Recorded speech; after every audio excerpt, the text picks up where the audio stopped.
In this video, we're going to be looking at mountains, hills, and depressions, or lakes. Your map will usually include some combination of these to give your map some features to make it look interesting. Depending on how many of these features you have, your map will be more flat or more rough.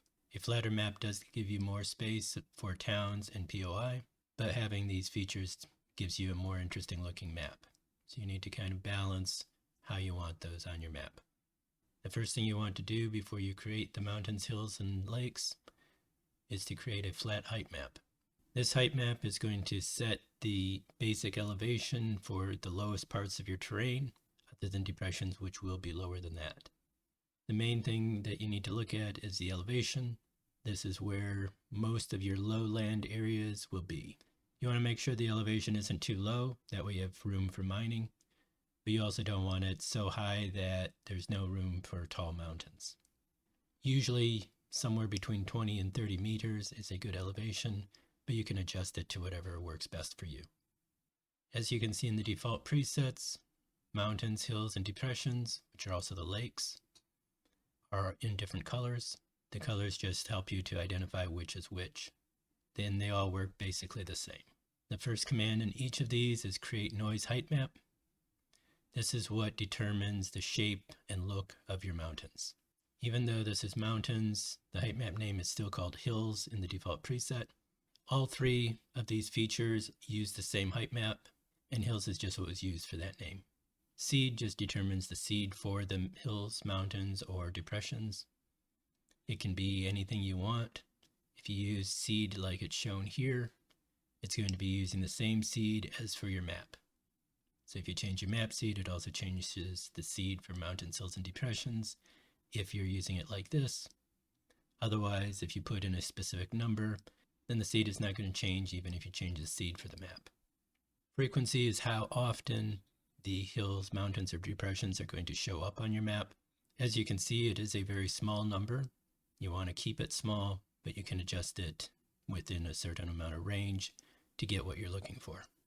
If you look at the help text for that command, you can see a frequency of 0.0002, a frequency of 0.0005. You can see there is a pretty good difference between what those look like. So it doesn't take much difference in order to make a pretty significant difference in how often you will see the hills, mountains, or depressions. The main thing you want to keep in mind with it is that a higher frequency will give you more of these features on your map, and a lower frequency will make it easier for you to have space for towns and POI. So if you don't have room for very many large towns and you need more room for the towns, lowering the frequency is going to give you that extra room that you're looking for. Octaves, linearity, and gain are all parameters that affect how smooth or rough the mountains, hills, or depressions are. They all work a little bit differently, but they do all have a similar effect. In the case of octaves, as you can see, an octave of 1 will be very smooth mountains. As you go up 5 or 10, you can see that the mountains get more rough, but they maintain the same overall shape to them. Note that if you increase octaves above about 10, you're not going to see much difference. So the default here of 60 is really going to be about the same look as if it was at 10 or 15.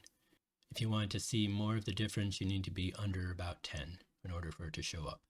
As you can see, linearity also affects the smoothness without really changing the shape of the mountains in this example. It is a very similar effect to what octaves does, but it works a little bit differently. Generally, changing one or the other will have the effect you're looking for, but you can adjust them individually or combine together in order to get an effect that you're looking for.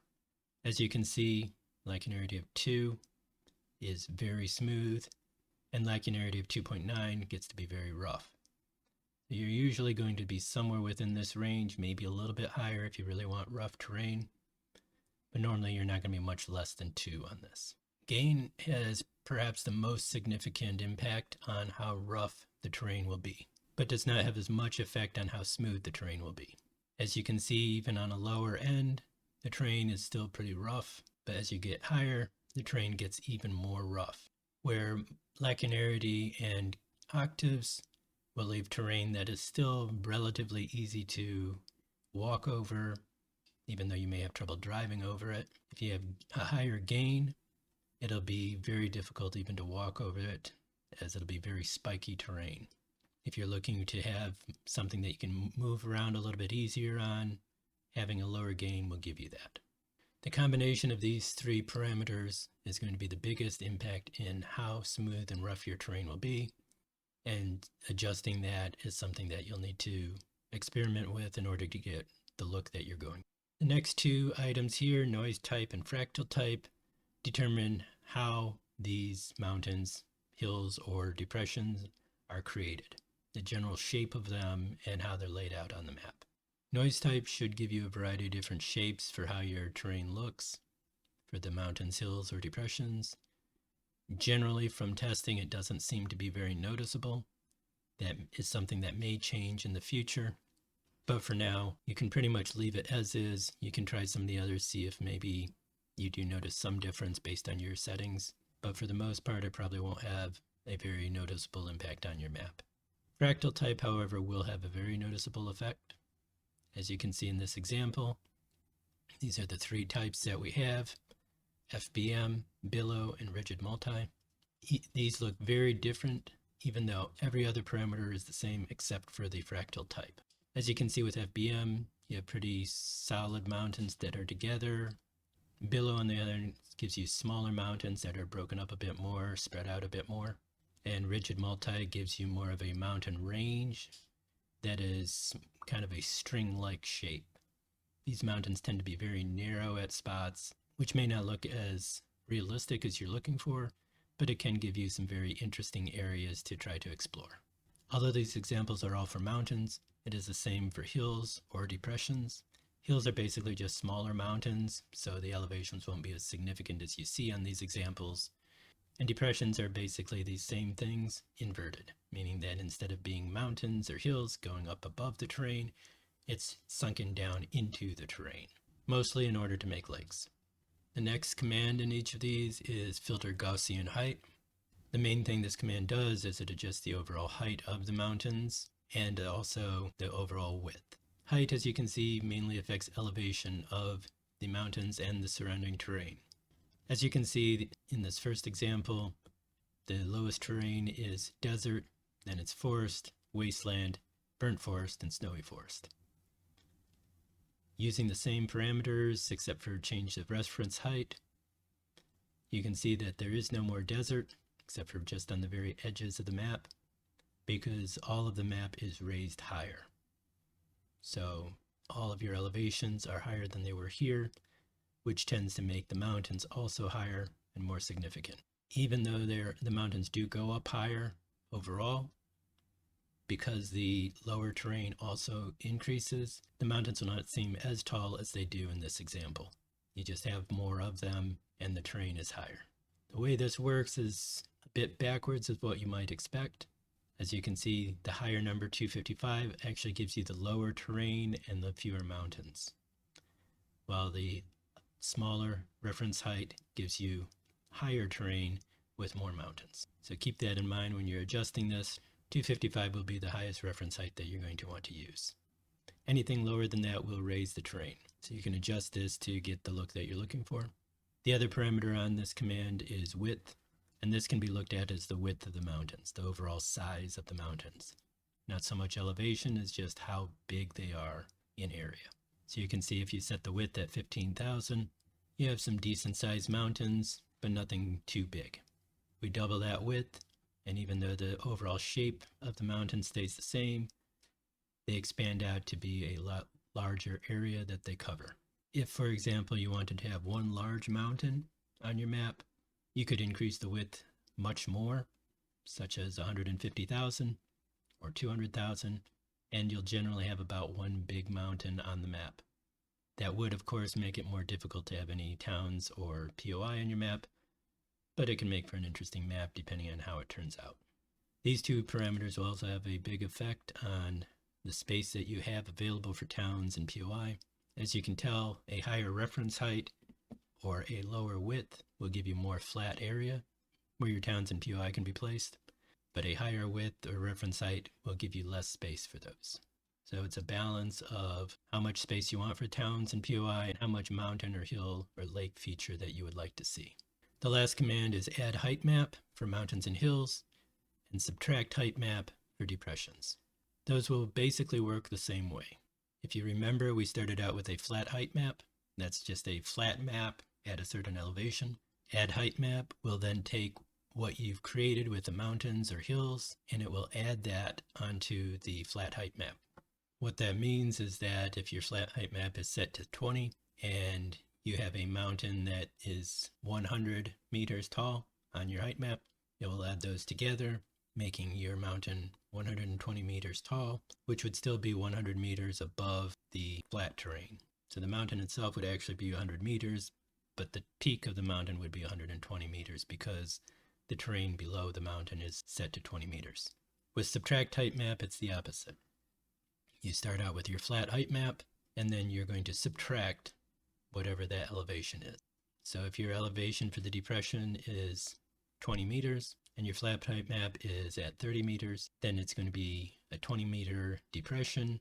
So the bottom of that depression is going to be at 10 meters on your map. Now these are created in order, and they update that flat height map each time. So you first add your mountains, then you add your hills, and then you add your depressions. By the time you're at depressions, you're going to be subtracting spaces off both the lower areas of your map as well as the higher areas on your map. So some of those will have water in them depending on the height of your flat water map, and some of them may not if they're above that elevation. So for example, if you have a depression on top of your mountain, it probably is not going to have water in it. But if you have a depression down at the lower areas like this, then you would have water, depending again on your flat water map. The main thing on add height map is the elevation of the height map. This will be somewhere between 0 and 255. As you can see, a lower value will mean that your mountains are not as tall, and a higher value will make your mountains more tall. So if you want mountains that are very tall on your map, you want a higher number. If you want mountains that are not as tall, you want a lower number. This is really what the difference is between hills and mountains. Mountains use the higher number, so you get the tall mountains. And when you do it on hills, you're going to use a lower number, which gives you hills instead of mountains. So you can adjust these numbers for both hills and mountains depending on how big you want your mountains to be. So you want to adjust this elevation on your mountains to be higher if you want higher mountains, and lower for your lower hills. If you want more of a rolling hill type effect, having this a lower number as well as having higher frequency and higher width for your hills will give you more of a rolling hill effect, while having it higher or lower frequency or lower width will give you hills that are more spotted around your map. With the subtract height map, really works the same way. If you want a shallow depressions, then you use a smaller number, and if you want deep depressions, you use a larger number. You want to be careful not to go too large on these, because if the water's too deep, it will cause problems with certain POI that are placed in water. So you generally want to keep your elevations at a lower range, probably no more than about 40 or maybe 50. You also need to keep in mind that the deeper they are, the harder it will be if you have to go down to the bottom of the lake for some reason, such as with an airdrop. Now, when you do look at the lakes or depressions, you might wonder why you would worry about any of the parameters in here that adjust how rough or smooth they are, or the general shape of them. But keep in mind that even though everything's below the surface of the water, there is still terrain down there. If you want to be able to drive something through a lake, you don't want to have it to be too rough. You want to basically have a smooth terrain underwater in order to make it easier to drive through. If you don't care about that and you want it to be rough down there, you can do so. Also keep in mind that it affects the areas around the depression that has water in it. As you can see in this example, there is a lowered area around where the water is. That is also impacted by all those parameters.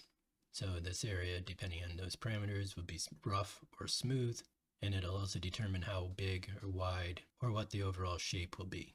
By setting the different parameters the way you want on these three sections, you'll be able to create a different look for mountains, hills, and lakes, as well as increase or decrease the area of flat spots on your map for towns and POI.